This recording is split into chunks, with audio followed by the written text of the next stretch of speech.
দর্শক, অব্যাহত জ্বালানি সংকটের কারণে সপ্তাহে যে দুদিন ছুটি আছে তা বৃদ্ধি করার সম্ভাবনা রয়েছে। অর্থাৎ সাপ্তাহিক ছুটি বৃদ্ধি করার একটি পরিকল্পনা রয়েছে সরকারের। তারা চিন্তাভাবনা করে দেখছেন যে সরকারি ছুটি বাড়িয়ে অন্তত জ্বালানি তেলের পেছনে যে অফিস আদালতে যাতায়াতের যে খরচ আছে সেটা লাঘব করা যায় কিনা। আর পাশাপাশি এটিও চিন্তা করা হচ্ছে যে অনলাইনে স্কুল বা কলেজের যে শিক্ষা কার্যক্রম আছে সেগুলো পরিচালনা করা যায় কিনা। কারণ স্কুল কলেজের ছাত্রছাত্রী, শিক্ষক, শিক্ষিকা, অভিভাবক তাদের জন্য এটি যাতায়াতে ভীষণ জ্বালানি খরচ করতে হয়। সেটিও যেন কমানো যায়। সেই জন্যে স্কুল কলেজের শিক্ষা কার্যক্রম অনলাইনে পরিচালনা করার চিন্তাভাবনা করছে শিক্ষা মন্ত্রণালয়। দর্শক, আজকেও আমরা লক্ষ্য করেছি জ্বালানি তেলের তীব্র সংকট। একটি সিন্ডিকেট হয়তো জ্বালানি তেল মজুত করছেন। সরকারও সেই চিন্তাভাবনা করছেন এবং সরকার, আমি যেটি পূর্বেও বলেছিলাম যে সরকার উম মানে কারবারি বা যারা মজুতধারী আছেন তাদেরকে ধরিয়ে দেবার জন্যে একটি পুরস্কার ঘোষণা করতে পারেন। সেই সিদ্ধান্তটি আজকেই কার্যকর হয়েছে। অর্থাৎ যারা তেল মজুত করছেন বা চোরাকারবারি করছেন তাদের যদি ধরিয়ে দিতে পারেন, তবে সন্ধানদাতাকে ৳১,০০,০০০ পুরস্কার দেয়া হবে। জ্বালানি এবং খনিজ সম্পদ বিভাগ আজকে একটি সার্কুলার জারি করেছেন যে ৳১,০০,০০০ তাদেরকে দেয়া হবে যারা এই সমস্ত মজুতদারি এবং চোরাকারবারিদেরকে ধরিয়ে দিতে পারবেন।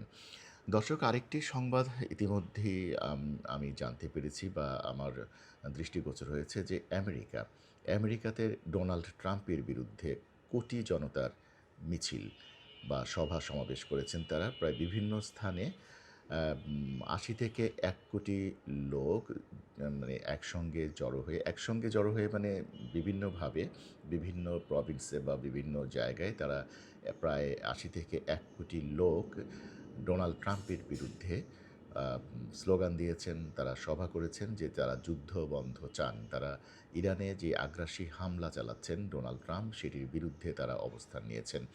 আপনারা জানেন আমেরিকাতে আগামী নভেম্বর-ডিসেম্বর অর্থাৎ কিছুদিন পরেই মধ্যবর্তী নির্বাচন। এই নির্বাচনের প্রাক্কালে ডোনাল্ড ট্রাম্পের বিরুদ্ধে এই কোটি জনতার বিদ্বেষপূর্ণ আচরণ বা তার বিরুদ্ধে স্লোগান, মিটিং, মিছিল, তার মানে গদি নিয়ে টানাটানি শুরু হয়েছে। অর্থাৎ তিনি ইরানের যারা শীর্ষস্থানীয় নেতৃবৃন্দ ছিলেন, ইরানের গদি নিয়ে তারা টানাটানি শুরু করেছিলেন। এখন তার নিজের গদি রক্ষাই হয়ে যাচ্ছে একটি দুরূহ কাজ।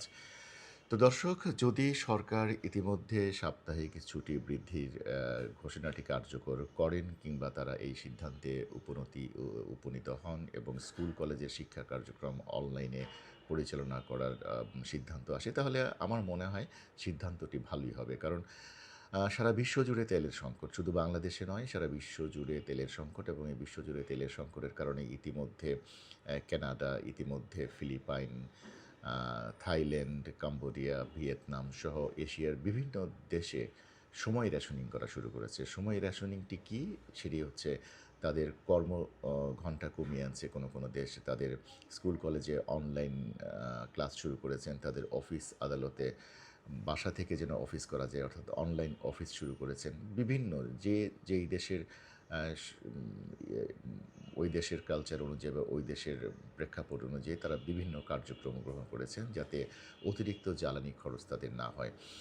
তো দর্শক, আমার এই চ্যানেলটি যদি আপনাদের ভালো লাগে, আপনারা লাইকস, কমেন্টস এবং আমাকে ফলো করে আপনারা আপনাদের পাশে থাকার জন্য উদ্বুদ্ধ করবেন। সবাইকে ধন্যবাদ। আবারও কথা হবে। আসসালামু আলাইকুম।